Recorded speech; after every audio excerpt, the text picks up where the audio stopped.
County Commissioner Warren Hurst had to say this, apparently referring to 2020 Democratic candidate Pete Buttigieg. I got a queer running for president.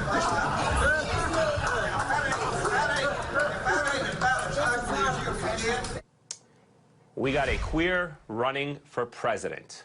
Unbelievable. Joining me now is Maya Wiley of the New School, Nayyera Haq, a former State Department senior advisor, Julian Malveaux, president of the Economic Education, and Maria Teresa Kumar of Voto Latino, and Glenn Kirshner, a former federal prosecutor. Great to have everyone with us. So much to break down here, Maya, but let's begin with what we were just kind of trying to lay out here. The president using this word, evoking this very dark chapter in our country's history, and trying to equate what he is going through, much to the surprise of Republicans who came to his defense to use that word, like Senator Lindsey Graham, and we'll play all these sound bites, and the fact that he's saying, hey, other people have used it before. Yes, other people have used it before, generally because they're trying to advance racial equality for people who are black in the United States, drawing on that history and drawing on comparisons to that history with other violence against people who are black that currently happens in the United States. Remember that as hate crimes have increased in this country, 60% of them are targeted against people who are black. So just so we're clear on the facts, but one of the things that Donald Trump does consistently is basically send dog whistles to his base that says it is white people who are being pushed out and or somehow disadvantaged unfairly in this country because we have paid attention to the interests of black people. He did this after Charlottesville, where he called neo-Nazis and white supremacists and equated them to folks who are protesting against hate, against anti-Semitism, and said, well, you know, there's some bad people on both sides, and as if they were somehow equivalent. They were not equivalent. He constantly tries to deflect from his own problems that he has created himself, essentially by going back to the basest instincts of people who are white and have significant racial anxiety in this country about whether or not they belong. It actually just undergirds the divisions that Russia has utilized in the 2016 election. It is dangerous to democracy. It's dangerous to black people. It's dangerous to white people. Let me play for you guys two reactions from senators on the use of the word lynching. Watch. Given the history in our country, I would not compare this to a lynching. That was an unfortunate choice of words. It is an unfair process. That's not the language I would use. This is a joke, this is a sham, and this is a political lynching. Maria Teresa Kumar, what do you make of the distinctions there between the Republicans unable to just come out and condemn this, even in the way that they use the word? They're saying it's not the choice of words that I would have used, trying to kind of soft pedal around this conversation. First of all, I just want to know what happened to Lindsey Graham. He would be one of the first folks that actually would Nobody say, knows. Right? Like that. I mean, it's absolutely shocking. And what Lindsey Graham, what Mitch McConnell, what Trump have all been, what all they do very effectively is that they know how to peel the scabs of hurt, of pain, of one of the most notoriously dark ages of our country's history. Instead of using the ability to leadership and saying, look, America is changing, and that is good, and this is where our strength is.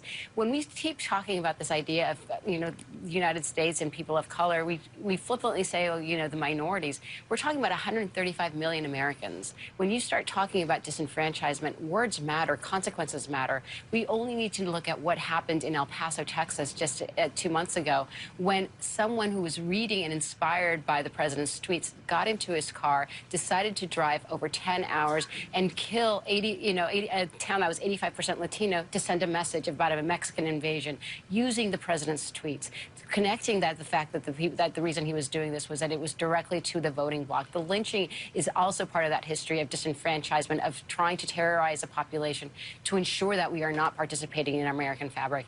This is 2019, and there's not an American who should give excuse or a pass to what's happening, because the tensions are real. Miley spoke a bit about the racial bullying that's happening in this country. It is at an all-time high for young kids of color in the public schools, and it's not okay. I just recently gave a talk at Momentous Institute only to learn that 22% of children that are between the ages of 3 and 15 in the Latino community are feeling depression. That is because we have a leadership right now that does not heal, but instead wants to maximize pain for their own political gain, and that's just completely poor. And Nayyera, the president sets the tone for how his party talks about diversity in this country. There's no doubt about it. When we play you guys the sound bites of others, whether it's about Ilhan Omar or whether it's about Congressman Pete Buttigieg, his words have a ripple effect. Has he now set that tone for the way other members of the Republican Party, whether it's on local, state, official, federal levels, talk about political opponents and diversity in this country? Well, what Donald Trump has done is he's taken the conversations that people used to have behind closed doors and maybe in private because they thought it wasn't politically correct, and he's allowed people to now say them publicly. So you could easily say that, well, I guess we might be Is that a good thing off. or a bad thing? Is that a good thing that we as a society now can see that publicly and say, wow, we know that it exists, but now that we're hearing this kind of talk come out of elected officials so openly and so brazenly? I think that's part of the problem, is that not only is it open and brazen, but it's coming from the highest office of the land. And so those who are seeking an answer and wondering about why they're facing challenges at home economically, they're told it's economic anxiety, but it gets translated into racism and hatred towards other people. Rather than looking at what is a broader system and how can we fix it, they are told that it's other people who are either coming across the border or who live amongst them that are to blame. And so it's ultimately Donald Trump is taken something that is endemic in American history, has been a problem for a long time, and he's taken advantage of a gap in memory. And some of that gap in memory is based on age and generational change, but it's also intentional. You mentioned the local level. School districts actively do not teach about slavery or talk about it as like, well, some of the enslaved people were happy. Our children are not getting a fair shake when it comes to learning and understanding about American history, and that is exactly what these senators from the South, what people like Donald Trump take advantage of when they're looking to reshape the next generation of America. Hey, Juliana, I'm curious to get your thoughts of how the president here has used race in his political discourse to not just mobilize his base and divide the country, but has tried to pretend or to at least position himself as somehow accomplishing great things for African Americans. He is speaking at a historically black university, an interesting, Benedict University, and I believe only 10 students were invited to attend that speech. And you can imagine that it has triggered a lot of reaction. We're going to get into the reaction from senators like Kamala Harris, but talk to us for a moment about the significance of how he has used race in this country and why he is now being honored at this university. Well, first of all, the university did not honor him. This organization honored him. Whatever they are, the second step organization that's looking at criminal justice. So the university itself did not honor him. So that's really important to note. The other thing that's important to note is that students were sequestered in their dormitories. It's so outrageous. So you had 7 students attend, only 10 were invited, but the rest of the student body could not leave the dormitory. They were sitting in the dormitory even through the lunch hour, and they gave them snacks as opposed to a lunch. If I were a parent, I'd be suing. Now, I will say that having been a college president myself, college presidents always stuck between a rock and a hard place. It would be hard to say, no, the president of the United States cannot come to my campus. But the campus did not invite him. This organization invited him. They first leased the college or said, well, can we have this presidential thing on criminal justice on your campus? And later, after the fact, they brought 45 on. But he has used black people consistently as props. He has used HBCUs as props. Remember 2 years ago when he had about 70 presidents in the Oval Office? It was a horrible picture, and some of my friends were there, but they said, how do you say no? If it were me, I would have gone to the meetings, but you would not have seen my photograph there. He flew, people understand this South Carolina meeting at Benedict. They flew black Republicans from all over the country so that they had a full house, but they didn't have students there. So basically, Benedict College allowed itself to be used as a backdrop. But that's just like the folks who show up. You know, this was a college-based Trump rally. It's really, he's had a rally on campus, and he used the campus. He always talks about low black unemployment rates, but the fact is that the black unemployment rate is twice that of whites, so he's normalizing inequality. He's constantly talking about what he's done. There was a piece of legislation that would provide a permanent extension of HBCU funds. It got through the House. And then he did not use his influence with Mitch McConnell and the others to get through the Senate, so it's died. So he basically just tells lies, and big lies. Hey, Glenn Kirshner, your thoughts on the whole criminal justice debate that the president, or the argument that the president makes, that he tries to have a leg to stand on with the African-American community, that's saying he alone has been the only one to deliver this kind of meaningful justice or criminal justice reform. Put that in its proper context of what we need to do as a country on the issue of criminal justice reform and how the president actually rates on that issue. Yeah, you know, Eamon, reducing the prison population, particularly for nonviolent offenders who are serving unduly lengthy sentences, is a good thing. And I give Trump exactly no credit for that, because what we have to do is put it into the larger context, because every time Donald Trump says something like comparing his circumstances to lynching, you know what he does?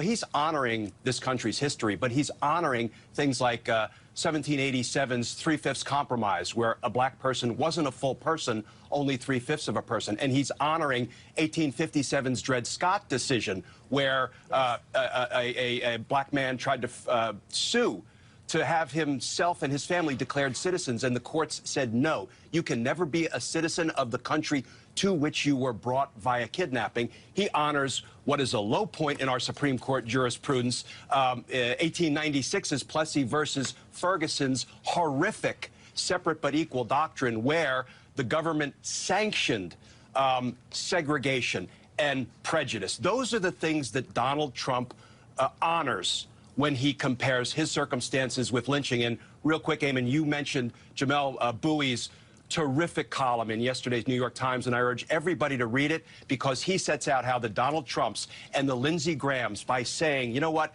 it's okay to call what's happening to Donald Trump a lynching, he is also dishonoring the Emmett Tills of the world, because Emmett Till, 14-year-old boy, lynched in 1955 in Mississippi for being disrespectful to a white woman.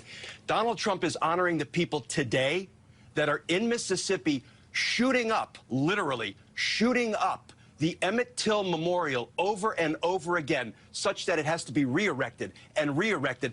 Those are the kinds of people today that Donald Trump and Lindsey Graham are honoring, and it's despicable.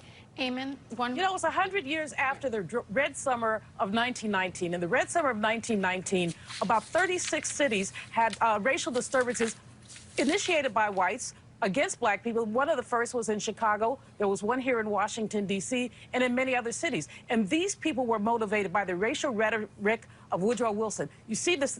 The other people in Charlottesville also motivated by the racial rhetoric of this man. He has never had a rope around his neck. And most of the people who were lynched never had the benefit that he's having with impeachment. They never had fair trials. They were simply arrested, pulled out the jail, and lynched. Many of them, later, they found out that they were innocent, but they were already dead. And Donald Trump called for the death penalty on what we now know to be the exonerated 5 in New York City.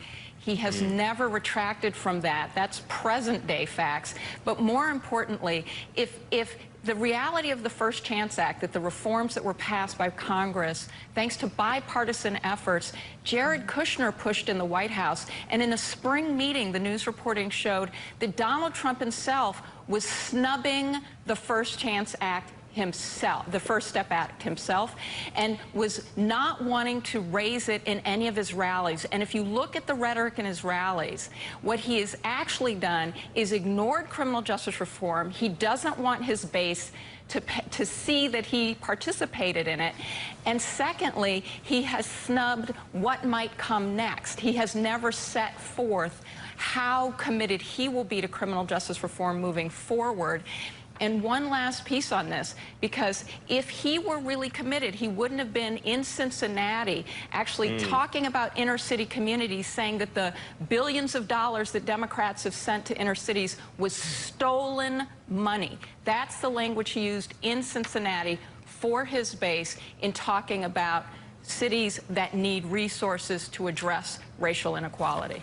But hey, he Well, managed to win over Kanye West's vote at some point, it seems, on that issue, which is somewhat joking. Let me just play for you guys really quickly this exchange that has happened between Kamala Harris and Donald Trump, because Kamala Harris, Senator Kamala Harris, who's running for president, obviously, she announced that she will not be participating in that bipartisan Justice Award at Benedict College after Trump was given that award. As you can imagine, Trump does not take very lightly, and especially because she is a black woman. He goes after her, saying badly feeling presidential candidate Kamala Harris will not go to a very wonderful, largely African-American event today, because yesterday I received a major award at the same event for being able to produce and sign into law criminal justice reform legislation, which will greatly help the African-American. She has since responded as well, saying, I can't believe, excuse me, my whole life I fought for justice and for the people, something you don't know nothing about. The only part of criminal justice you can claim credit for is the criminal part.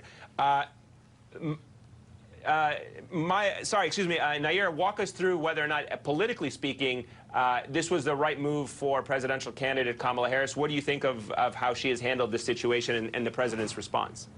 Well, I think you see this awakening of people refusing to be used as props as part of Donald Trump's political game. And for her, in particular, given her background as a law enforcement official, as the Attorney General of California, she certainly has to walk a fine line of making sure that people understand that she has always understood and been aware of what the challenges are facing particular communities, even though she's been on the law enforcement side. So I think it's important at any opportunity that Kamala Harris can take to remind people that being a black woman and having been on both sides, she understands very deeply the challenges that communities are facing. At the same time, we're seeing that this is folks who are trying to court Donald Trump and his vote, like the Kanye Wests of the world, are getting rejected by the grassroots, and that's a key element about the culture change as well.